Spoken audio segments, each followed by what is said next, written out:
उसके मन में इच्छा हुई एक बार जाके देखूं तो सही वो रूप है कैसा है। मैया ने मना करिए लेकिन मैं छुप के देखूंगी, एक बार देख तो लूं है कैसे। और माधवी दौड़ी दौड़ी दौड़ी दौड़ी वहां पहुंची जहां ठाकुर जी ने गिरिराज पर्वत धारण कर रखे थे। जैसे ही वहां पहुंची और अपना घूंघट उठा करके ठाकुर जी की ओर देखने लगी तो एक क्षण से भी कम समय के लिए ठाकुर जी का मुखमंडल दिखा और उसके बाद मानो जैसे उसकी आंखों के आगे धुंध छा गया हो, दिखना बंद हो गया।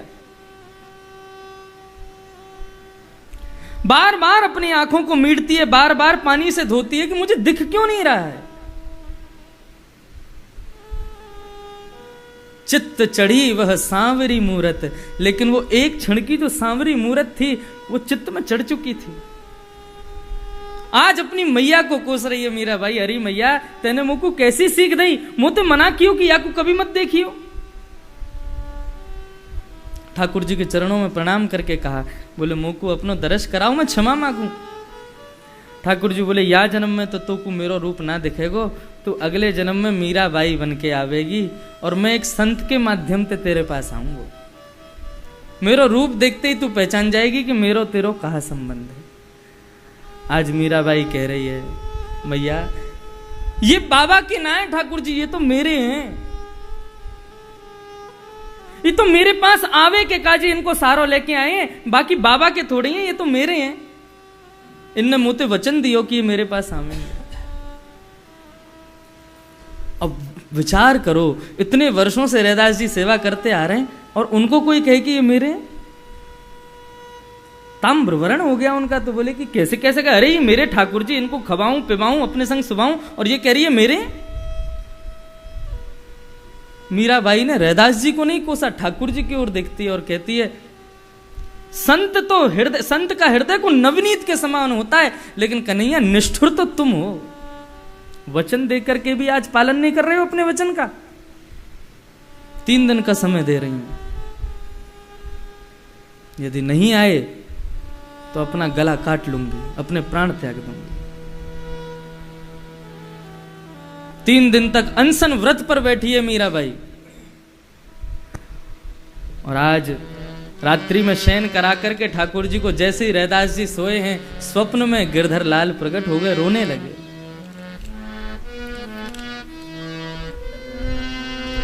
रैदास जी बोले जय जय, मेरी सेवा में कोई कमी, आप क्यों रुदन कर रहे हो। अब तो भगवान रोमे ही रोमे बोले बाबा मुझको क्षमा कर दो। रैदास जी बोले कहा भैया आप क्षमा क्यों मांग रहे हो। ठाकुर जी बोले मैं आपको ना हूं, मैं तो मीराबाई को हूं। वो जो तुम्हारे प्रवचन में छोरी आई ना, मैं वही के पास जाऊंगा, वो वहां के पास आज नहीं पहुंचो ना तो अपने प्राण त्याग देगी। तुम ले जाके मुंह को वही को दिया। अब विचार करो, रैदास जी की आज वही स्थिति है जो मां यशोदा की रही होगी।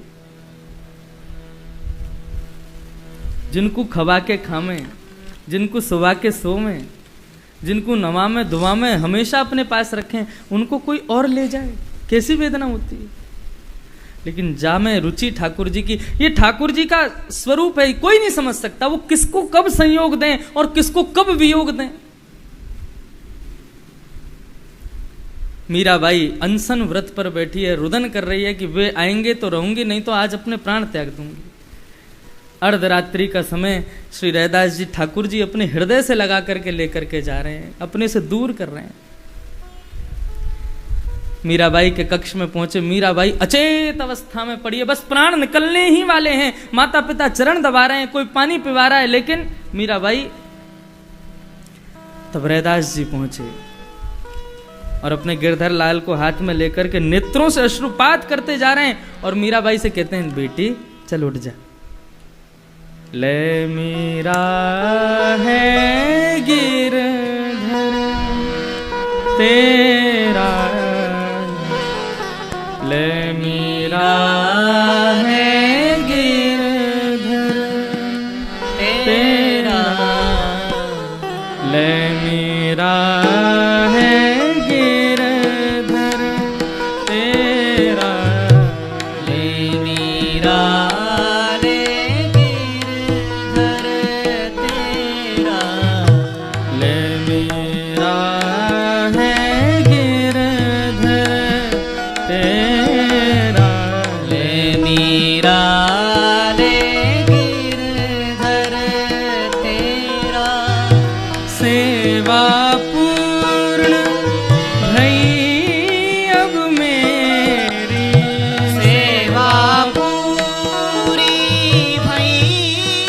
अब मेरी, सेवा पूरी भई अब मेरी, सेवा पूरी भई अब मेरी। पूर्ण है गई लाली, इतनी सेवा को सौभाग्य ठाकुर जी ने मुझको दियो, आज मेरी सेवा पूर्ण है गई, अब तो तेरो भाग्य जागो है, अब तू रखे तू अपने पास ले। अत्यंत वेदना में है, लेकिन फिर भी ठाकुर जी की इच्छा है। अब तक आपसे सुख ले रहे, अब मीराबाई से सुख लेंगे।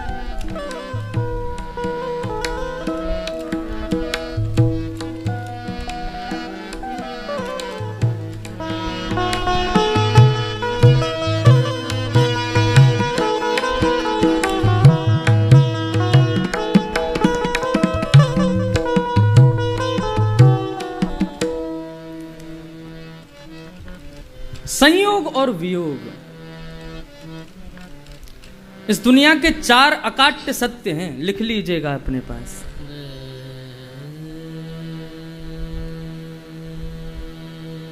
सर्वे क्षयांता निचया, पतनांता समुदया,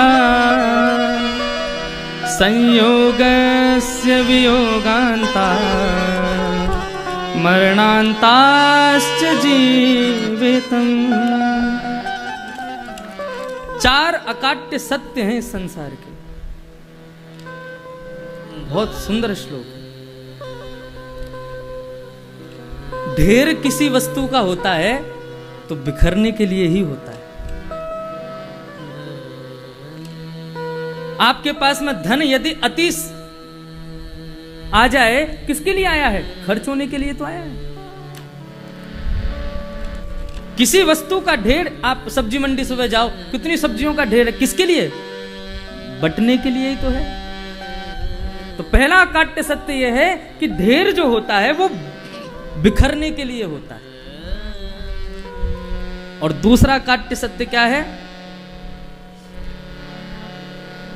ऊंचाई पर यदि आप चढ़े हो तो किसके लिए चढ़े हो? नीचे उतरने के लिए ही चढ़े हो। ऊंचाई पर कोई जाता है तो वो नीचे आने के लिए ही जाता। अब इसको आप किसी भी भाव में ले लो, कोई पहाड़ पे ऊपर चढ़ा है तो नीचे उतरने के लिए ही चढ़ा है। अब या फिर उसको दूसरे भाव में ले लो, किसी ने यदि बहुत यशमान प्रतिष्ठा यश वैभव खूब कमा लिया है तो एक दिन उसका पतन भी थोड़ा बहुत ही सही होगा जरूर।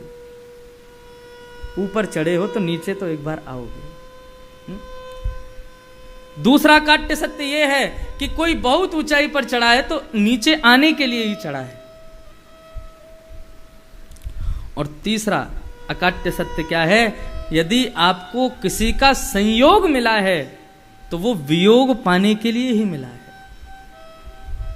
आज यदि आपका किसी से संयोग हुआ है तो इस बात के लिए आप तैयार रहिए कि कल को वियोग भी मिलेगा आपको, और आपको उसके लिए तैयार रहना चाहिए। और चौथा अकाट्य सत्य है, किसी का जन्म हुआ है तो मरने के लिए हुआ है, वो जी नहीं सकता। कितना भी अपने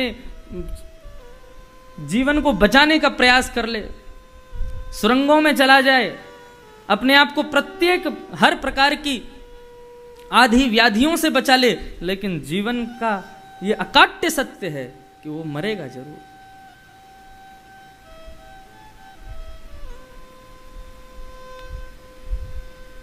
संयोग का उल्टा वियोग है।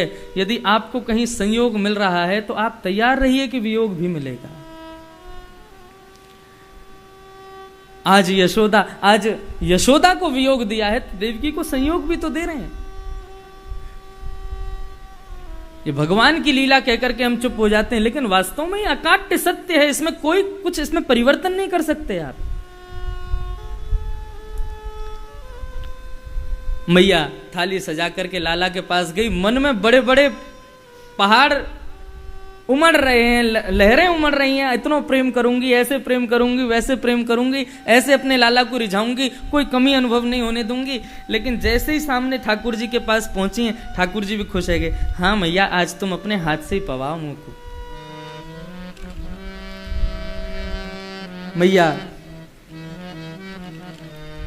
जैसे ही थाली लेकर के ठाकुर जी के सामने पहुंची है और ठाकुर जी ने थाली की ओर देखा, दुनिया भर के वहां व्यंजन रखे हैं, सुंदर सुंदर मिठाइयां रखी हैं, रसगुल्ला रखे हैं, मेवा बाती, सब की ओर ठाकुर जी देख रहे हैं। बोले मैया तेने बड़ी मेहनत करी।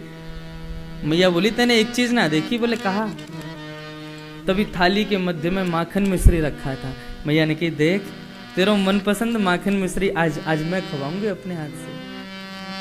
अब ठाकुर जी को वो माखन मिश्री थोड़ी दिख रहा है, माखन मिश्री में भी यशोदा मैया की पुकार, मानो माखन में से कन्हैया लाला, अरे मेरो लाला कैसो, कहाँ जा रहा है, कहाँ कर रहा है, इस प्रकार से मानो माखन में से ध्वनि सुनाई देने लगी ठाकुर जी को। माखन देखते ही चारों ओर यशोदा की मुख के स्वर ठाकुर जी को सुनाई देने लगे और उन स्वरों से व्याकुल होकर के इतने रोए ठाकुर जी, इतने रोए लाल जी। आज बलराम जी से गले लग करके रो रहे हैं, खूब रो रहे हैं। ठाकुर जी को रोता देख बलराम जी रोने लगे, दोनों बालकों को रोता देख देवकी रोने लगी। रोने की आवाज सुनकर के वसुदेव जी दौड़े दौड़े आए तो देखा सब कमरे में सब लोग रो रहे हैं, दास दासियां खड़ी हैं वो भी रो रही हैं। ठाकुर जी को समझा रहे थे वसुदेव जी, इतने में ही भगवान के मित्र श्री उद्धव जी आ गए। उद्धव जी से वसुदेव जी ने कहा, उद्धव तुम समझाओ ना, क्यों इतना रुदन करता है, क्यों इतना बेचैन रहता है? अरे माना कि मैंने इसको ब्रज की याद आती है, लेकिन अरे उस माँ की ओर भी तो देखे जो 11 वर्षों से आस लगा के बैठी है मेरो बेटा कब आवेगो। कम से कम उसके सामने तो ब्रज का स्मरण ना करे ना। उद्धव जी बोले मैं समझाता हूं। भगवान को एकांत में लेके गए, बोले प्रभु आप क्यों रो रहे हैं, क्या बात है? इस प्रकार से आपका रुदन करना मुझे भाता नहीं है, क्या बात है बताइए ना।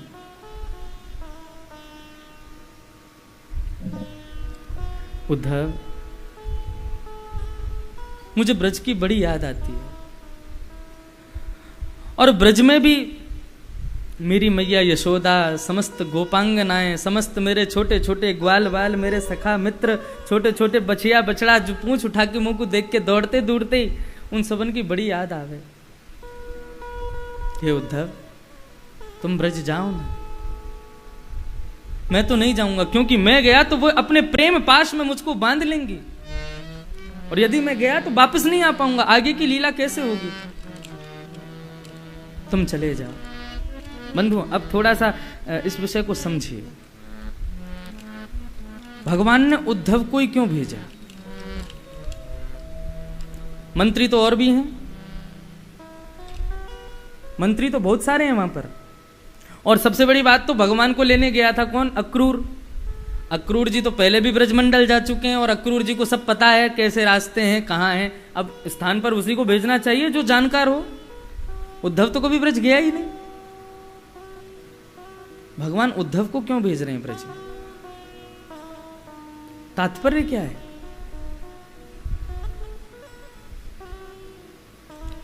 कि गच्छोद्धव ब्रजम सौम्य पित्रोर्नो प्रीतिमावह गोपीनां मद्वियोगाधिं मत्संदेशैर्विमोचय।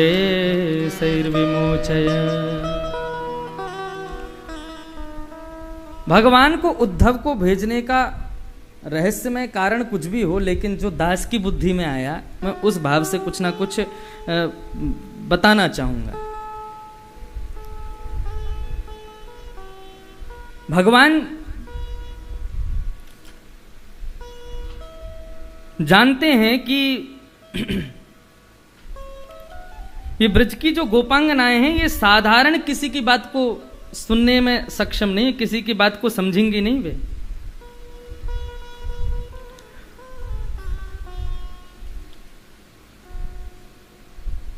इसलिए उनके लिए उद्धव का चयन किया।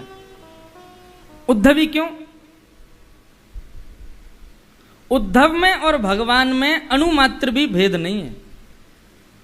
उद्धव साक्षात भगवान के समान। श्रीमद् भागवत में जब उद्धव जी और विदुर जी का मिलन होता है तब उनकी बात सुनकर के परीक्षित सुखदेव जी से बोलते हैं कि महाराज जी मुझे ये बताइए, संपूर्ण यदुवंश का भगवान ने संहार किया, उद्धव कैसे बच गया? उद्धव क्यों बैठा है? भगवान भी अपनी लीला पूरी करके चले गए, ये उद्धव अभी तक जीवित कैसे हैं? परीक्षित ने प्रश्न किया। तब वहां पर श्री सुखदेव जी महाराज कहते हैं, न उद्धवो अनि अपि मत न्यून्यो मत नुन्यो।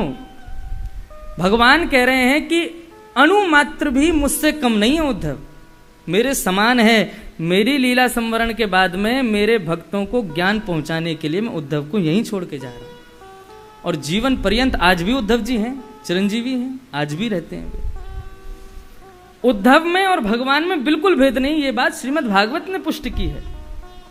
और भगवान भी कहते हैं कि मेरे भक्तों में, भागवतों में, विद्वानों में उद्धव मैं ही हूं, ये मेरा ही स्वरूप है।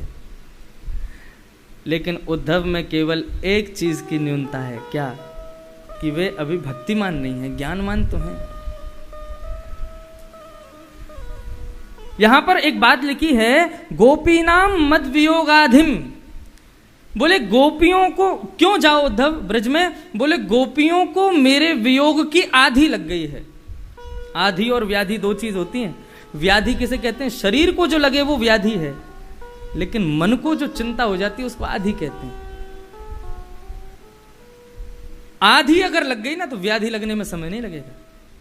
और नमे भक्त्या प्रणश्यति, मैं अपने भक्तों का रक्षा करना मेरा धर्म है, उनका मैं नाश नहीं होने दूंगा। थोड़ा सा इस विषय को समझिए थोड़ा और अच्छे से, फिर आगे की ओर चलेंगे। उनको आधि हुई है, मेरे वियोग की, मेरी आधि हो गई होती कोई बात नहीं, लेकिन मेरे वियोग की आधि लग गई है। और वो आधि गोपियों को भीतर ही भीतर खत्म कर देगी उद्धव। व्याधि के लिए औषधि चाहिए, लेकिन आधि के लिए ज्ञान चाहिए। गोपियों को ज्ञान की आवश्यकता नहीं है, लेकिन परम ज्ञानियों को भी जब आधि लग जाती है ना, तो ज्ञान से ही वो दूर होगी। भगवान गीता में कहते हैं, ज्ञानेन तु तज्ज्ञानम येषां नासितमात्मनः तेषामादित्यवन् ज्ञानम प्रकाशयति तत्परम। भगवान कह रहे हैं ज्ञान से क्या होता है?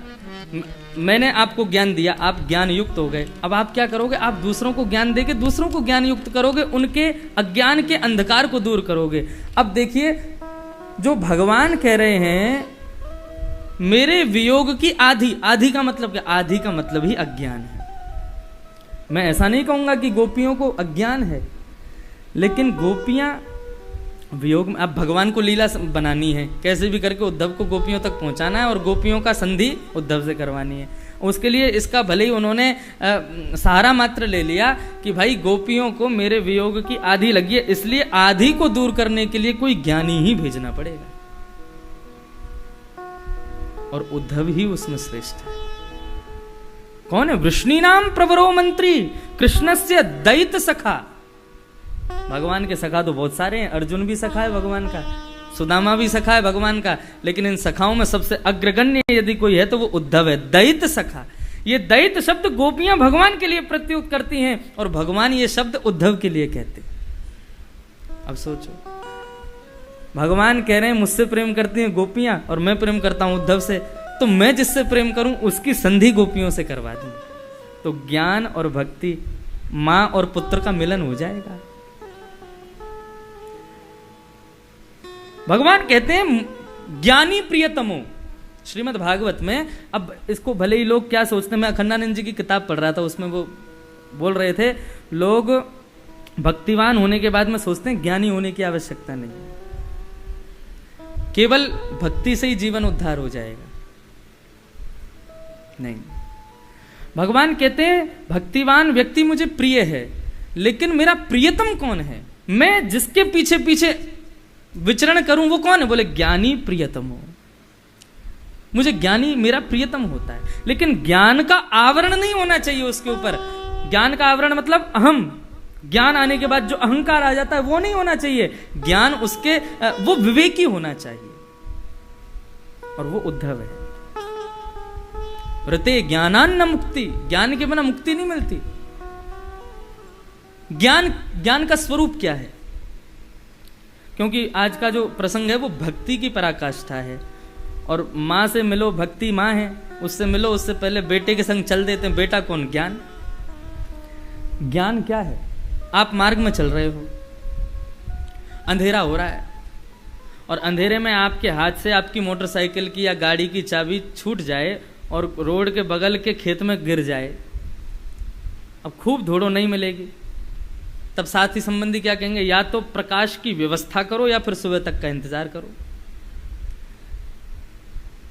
मैं आपको कहूं कि 2 किलोमीटर का यहां पर स्थान है, आप दोपहर के ठीक 12 बजे उतने स्थान में अंधेरा कर दो, आप कर पाओगे? नहीं कर सकते। आप छाया कर सकते हो, लेकिन आप अंधेरा नहीं कर पाओगे। लेकिन रात्रि के कितने भी बजे हो, मैं आपसे कहूं प्रकाश कर दो, तो प्रकाश करने में कोई देरी नहीं लगती है। ठीक उसी प्रकार ये ज्ञान है, ये प्रकाश स्वरूप है। प्रातःकाल होते ही, सूर्य उदय होते ही आपका फोन मिल जाएगा। क्यों? सूर्य ने वहां रख दिया उसको? नहीं। आपकी चाबी मिल जाएगी, क्या सूर्य ने रखा उसको वहां? नहीं, वो तो वहीं थी, केवल सूर्य ने अंधकार दूर करके उसको दृश्यमान करा दिया। पता नहीं आपको समझ में आई कि नहीं? अज्ञान के अंधकार में हम चल रहे हैं और हमारे प्रियतम श्री कृष्ण हमारे हाथ से छूट गए। अब हमको खोज ही रहे हैं, कहीं मिल जाओ, कहीं मिल जाओ। अरे भैया, प्रकाश का इंतजार करो। प्रकाश का इंतजार क्या है? बोले श्रीमद् भागवत कभी आसपास हो, श्री भागवत रूपी सूर्य उदयमान हो, तो वहां चले जाना। वो कृष्ण से मिलाएंगे नहीं, कृष्ण तो बगल में ही है, केवल प्रकाश होते ही कृष्ण दिख जाएगा कि बगल में बैठा है। इसलिए भगवान कह रहे हैं ज्ञानी प्रियतम हो, मुझे ज्ञानी मेरा प्रियतम है। और उन गोपियों की उस आधि को दूर करने के लिए मुझे उद्धव को भेजना पड़ेगा। इसलिए भगवान कह रहे हैं कि गच्छोद्धव ब्रजम सौम्य पित्रोर्नो प्रीतिमावह। क्या कह रहे हैं? बोले मेरे माता पिता से कहना कि मैं ठीक। उद्धव मेरी मैया से जा कहियो। बहुत प्यारा भाव है। उद्धव मेरी मैया को सुनैयो, तेरो लाला दुख पावे, मैया को सुनियो। मैया को सुनियो। मेरी मैया से जाके कहियो मैं वैसे तो ठीक हूँ, क्योंकि श्रीमद् भागवत में भगवान के मैया से कहना मैं ठीक हूँ।